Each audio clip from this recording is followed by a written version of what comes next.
Well, joining me now from Paris is Peter Galbraith. He's a former U.S. diplomat who advised the Kurds during negotiations on Iraq's constitution. From Washington, D.C., we have Mark Kimmitt. He's a retired Brigadier General who served as a U.S. spokesman during the Iraq War. And with me here in Istanbul is Meryem Atlas. She's the editorial director of the pro-government Turkish newspaper Daily Sabah. I thank you all for joining us. Meryem, let me begin with you.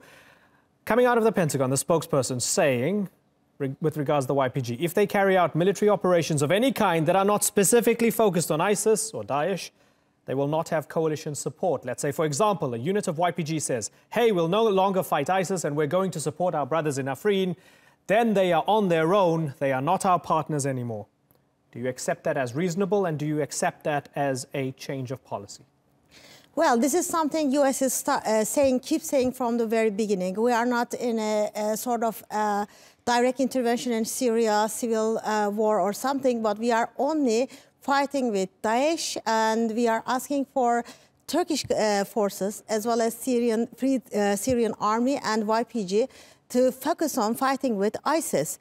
This is something their policy, and the armament of the YPG was reasoned behind this policy making. And they told that you have to go to war in the field with ISIS, and then after that we will stop giving arms to YPG. And this was a sort of guarantee that Trump also said in a phone call to President Erdogan. This is something, yes, seems reasonable, but by saying this, keep saying this, both the Turkish side and the YPG have to focus on fighting with Daesh. It seems that U.S. has very little understood the Turkish concerns in the field. And I think it is not a good idea to say that giving heavy military, arming people, training them, which is called by the Turkish side as terrorists, and then at one point saying that, okay, after defeating Daesh in Syria, we will stop giving arms and stop supporting, as you have said.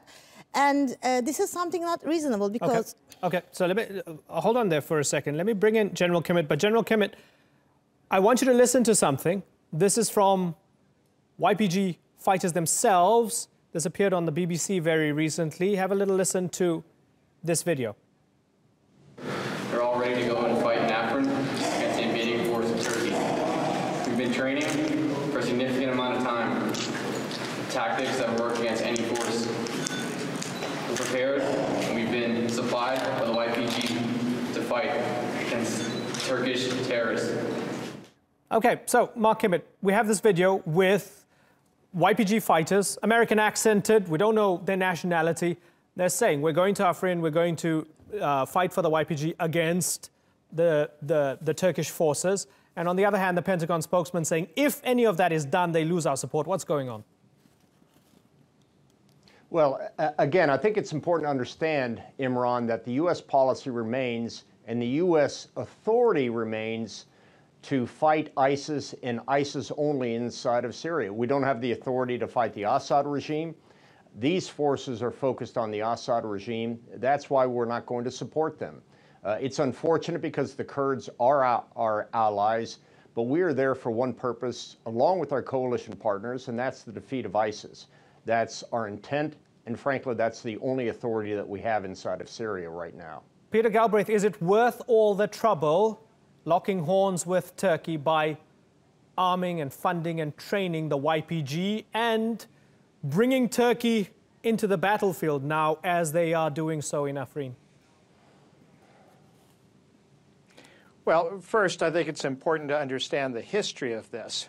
It was Turkey's inaction at the time of the attack on Kobani, which threatened to have thousands of people massacred, that led the United States to intervene militarily on behalf of the YPG. And then I think the Americans discovered that the YPG were by far and away the most effective fighters against the Islamic State. As the general said, these people have been America's allies. They've been effective fighters. To be honest, Turkey has been a very inconsistent ally in this whole struggle. And a lot of Americans are also concerned about the authoritarian tendencies that are going on in Turkey. And this attack on Afrin really is something that I think concerns people who worry about human rights. I want to say something, though, a little different from what the General Kimmitt said, which is the Secretary of State, Rex Tillerson, articulated a new purpose to the American presence in Syria in support of the YPG or the SDF, which is we are there to protect them against the Assad regime. And the other point is that in Afrin, they are not fighting against the Assad regime. They're fighting, on the one hand, against the Turkish army, which has crossed into Syria, and on the other hand, they're fighting against the Free Syrian Army, which has also been supported by the United States, as well as some Turkish-supported groups like the Har-Sham and Jabhat al-Nusra. Okay, so, I mean, and that's interesting. Is there any evidence that Turkey supports Jabhat al-Nusra? There's evidence over the years that there's been Turkish support for it, including, pretty easy transit point for international fighters that have gone into Syria. I don't think that's a serious dispute. Yeah, but you're making a pretty large claim. I mean, there's Har-Sham, there's the Free Syrian Army and so on, but Turkey supporting al-Qaeda is a pretty big claim. Does that really check out? Are you absolutely certain of that? Well, I will say that Syria has been pretty open about support for some of these groups, and there's a lot of suspicion that it has provided elements of support to some of these groups. Suspicion. Har-Sham is also pretty extreme. Okay, fair enough, but there is clearly a difference between al-Qaeda and Har-Sham. Let me then ask you, as a former ambassador, are you comfortable for the inevitability, given that the YPG is the sister organization of the PKK, that's indisputable, and the PKK is listed as a terror organization by Washington and others? Are you prepared for the inevitability that those arms, those weapons will be turned on NATO ally by terrorist group, the PKK, eventually? Are you happy with that eventually happening? Of course not. But I'm not convinced that it will happen. I've been into Syrian Kurdish areas 10 times since 2014. And there's no doubt that there is a connection between the people there and the PKK. On the other hand, it's actually also quite different from the PKK. It's established what is a de facto a self-governing area. And when that happens, an organization has to change for its purpose. It is the government of the area. It has the United States, and not just the United States, but Britain and France, among others, as its allies. I think I know that there's an awareness talking to them that it's not in their interest for these weapons to be used by the PKK because, I mean, just from even logically, they aren't going to do much damage to Turkey, but they will invite retribution and they will jeopardize the support they have. So there is an awareness of that. And I think that Turkey might also rethink its position. If you go back to 1991, and even after that, Turkey took a totally hostile view to the Kurdish enclave in northern Iraq, and yet eventually it ended up supporting it against Iraq. It's quite possible that if Turkey took a less belligerent attitude toward what the Kurds in Syria, they might end up having a better relationship, and it might actually help restart the peace process in Turkey, which was rather recklessly broken by Erdogan. Okay, so let me ask Meryem. Meryem, what do you make of Ambassador Galbraith's comments here, saying that Turkey should have done better at the beginning, for example, with Kobani, and maybe now it needs to be a bit more flexible and not hard-headed when it looks at the situation in the north of Syria? Ambassador Galbraith first makes something clear that how American side is deaf and how little they understand the situation and reality Turkey is in. Of course, there is a history. In all of the 2014 and 15, we have already spent a lot of time on Turkey supporting ISIS, Turkey's providing arms and this and that. So this was all of the 2014 and 15, how Daesh became very powerful entity in Syria was passed with the very little understanding of what is going in the region. So we have seen that Turkey is an ally of NATO, which has claimed that every right to keep its security border. This is a claim coming from European Union, from many countries, from United States and different authorities. So we are here talking about Turkey as doing something little in Kobani, which is also a very little understanding, because I was in Kobani at that time in 2014, and I was in Suruc, and I have witnessed that 200,000 people just came into Turkey, and people were just on the streets. It was only in 2 weeks. So the inability, starting from second Obama administration, and indecisiveness, and America's unilaterality in international relations is reflecting as a superpower. America is not taking the action and do not have a motivation to solve the international crisis while they are fighting too much over their domestic problems. Okay, and then so now being an ally to the non-state actor would create bigger causes. As you have said, just one thing, if you provide to a terror group or a non-state actor that doesn't have a regular army, you provide heavy artillery, train these people, provide military equipment. Then what are you going to do with these people? As happened in Afghanistan, as we have seen Mujahideen supporting some groups that can also turn back against America. That's okay, you can disable some heavy military installments and crafts, but what are you going to do with all of the equipments? Equipments are also very important for militaries to survive, for fighting people to survive. So what are you going to do with this training and know-how? So let's take that and lob it at General Kimmitt. Mark Kimmitt, you said that the sole objective is fighting ISIS, right? It's fighting Daesh.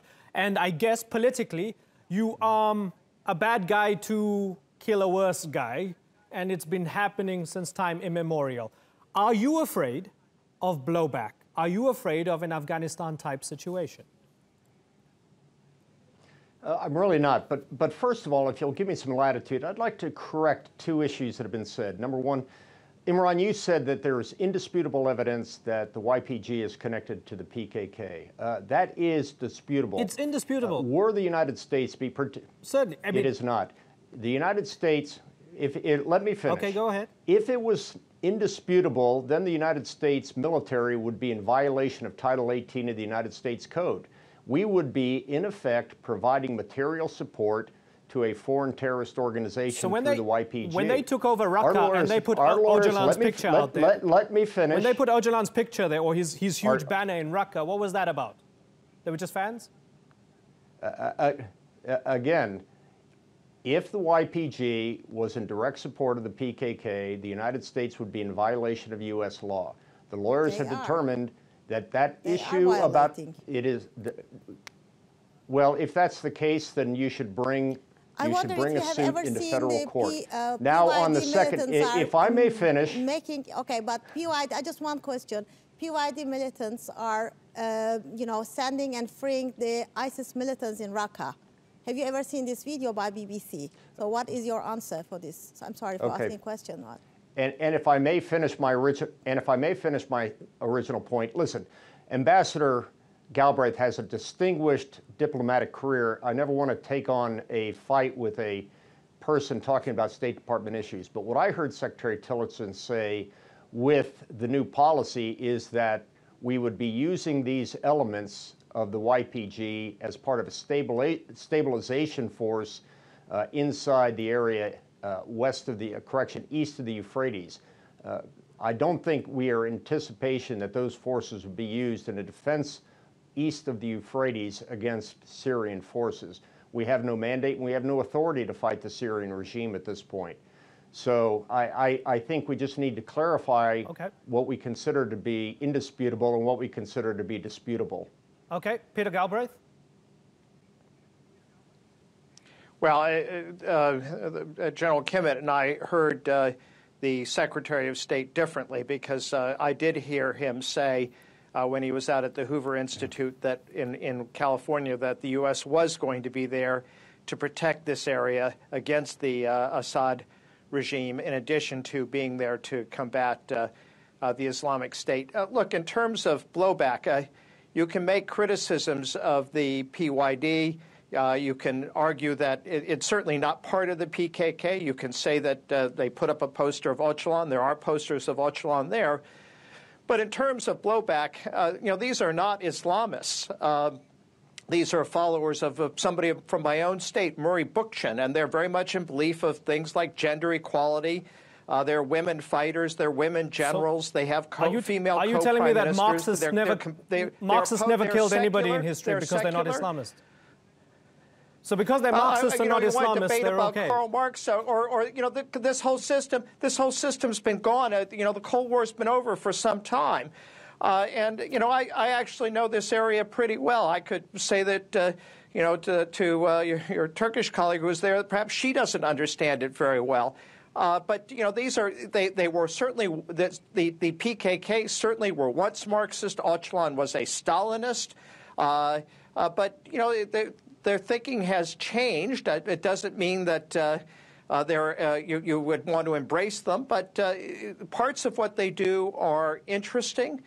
Very secular, certainly very empowering of women, and they, unlike the Iraqi Kurds who speak of Kurdistan, they actually try to maintain a multi-ethnic, multi-religious place.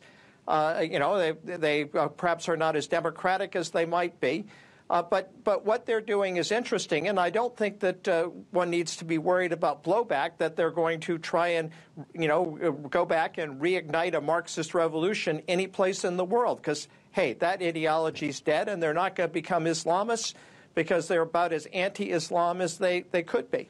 Meryem, okay. Meryem, let me ask you about anti-Islamic extremist, I should say. Let me ask you, Meryem, let me add to that, and then you can sort of fold it into your answer. Let me ask you about the possibility of Turkey getting sucked into a protracted conflict, because out of the, say, 30,000 SDF forces maybe being trained, the estimates are about 10,000 are sort of hardcore YPG. That's a lot of fighters. They know the terrain. Is there a possibility that Turkey might get sucked into a battle that they can't win easily? Well, it won't be easy, of course, but I want to ask you a question about BBC's video. It was last month, showing that these ISIS militants were released by PYD militants freely and in a very peaceful. This is a question that I want to raise because it is. Can we do it very briefly? Can we do it very briefly? Because then I think we're getting a bit distracted. But okay, Ambassador Galbraith, do you want to address the idea or the claim that PYD had released Daesh fighters? And I just want to park this off as soon as you answer it. So go ahead, Ambassador Galbraith. I don't know, and I have to say, with the connection, I didn't hear the question very easily. But I think your question's a very good one, and I think Turkey, which doesn't have a lot of experience at fighting, you know, protracted battles. It was a question you know, may find that when it's hard for any military to go into another country and to take on hardened fighters, so they might find it surprisingly hard. I can say, as an American, we've often assumed that some of these conflicts would be easy, and they've turned out to be a lot tougher than we thought. General Kimmitt, we have these de-escalation zones elsewhere in the country, in places like Idlib. Are those going to all unravel now because of the conflict in the north? Because we see Washington and Ankara and Moscow on opposite sides of this particular conflict, but all on the same page when it comes to the de-escalation zones. Well, I don't think it's going to unravel, but I do agree with Ambassador Galbraith that wars are easy to start, but they're tough to end. But look, there's a tremendous incentive, particularly with the Sochi process being led in the main by the Russians. There is a tremendous incentive on the part of all parties to move beyond the military conflict and onto the diplomatic portion of this campaign. Unfortunately, it has been interrupted by this preoccupation of Turkey on this fight within Afrin. But I think for the rest of the country, there seems to be an understanding of the status quo, the de-escalation zones, as being instrumental to getting beyond the fighting on the ground to humanitarian relief, between a diplomatic solution between a post-Assad regime. So no, I don't see this system of de-escalation zones unraveling anytime soon. And it's really interesting that, you know, everybody's sort of agreeing that Syria's sovereignty argument doesn't really fly anymore, because they lost the right to talk about their sovereignty a long time ago as this war has gone on and everybody has been involved. Let me ask you very finally, Meryem, if you'll allow me, what would success be? Is success just knocking out the YPG and creating that 30-kilometer long buffer zone, as President Erdogan and Prime Minister Yildirim have spoken about? Is it more than that? Is it setting up some sort of alternate structure? And that might be treated like an occupation by some. What is success in terms of Turkey's actual endgame in the north of Syria? Turkey is very consistent and open and very clear in this fight. In 2016, we have Euphrates Shield, and it was just stopped at some point when Turkey is satisfied that their goal has been reached. So this will happen unless creating a buffer zone and Turkey authorities will convince that the border is now secure, then they will treat back, of course. They firstly and cleanly said this, Turkey will no longer stay in Syria as an occupying force or as being some sort of creating an entity and state and this and that. They always talk about the unity of Syria, and that's why they are supporting Syrian democratic forces. And PYD is an open threat, and we know that there's a historical proof that they are offshoots of PKK in Kandil Mountains, and they were just a branch before the Syrian war. Then they became too powerful, independent, and as a non-state actor, they started to be backed by the United States. What is inconsistent and which is unclear and indecisive is the U.S. administration. Pentagon is saying something, White House is saying other thing, and Trump administration is saying other thing. So all people are confused and they controversial explanations. Former Vice President Joe Biden said last week in a conference, just like 10 days before, I don't remember, but he said that YPD should be in the eastern Euphrates. So it means that, a vice president is talking about completely, now the Pentagon officials are saying this. So this is so confusing and creating an anger and frustration in the Turkish public. But Turkish idea is very much clear, that saying that there will be a buffer zone and they will be backing Syrian democratic forces. But not those who call themselves Syrian Democratic Forces, who are the Syrian Army Democratic Forces in Syria. Yes, Syria, I just want to clarify that with you. But sorry for the Meryem, Mark, and Peter, I thank you all for joining us. I've got to move on, but I really enjoyed this, and I thank you very much for joining us here on The Newsmakers.